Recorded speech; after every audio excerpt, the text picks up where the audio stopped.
is life. Ayan. Ilalagay ko na yung ginger.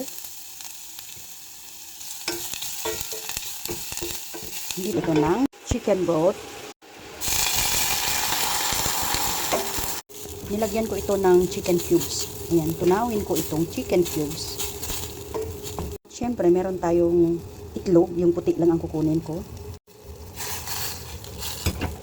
Halo-haloin ito. Lagyan ng tubig.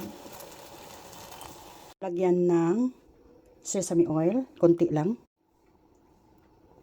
At lagyan ng cooking wine, konti lang din. Ako siguro yung tao na tagaluto pero hindi ako nagme-measure.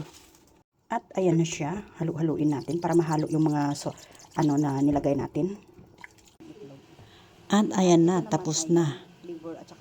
Cooking is done. Perfect.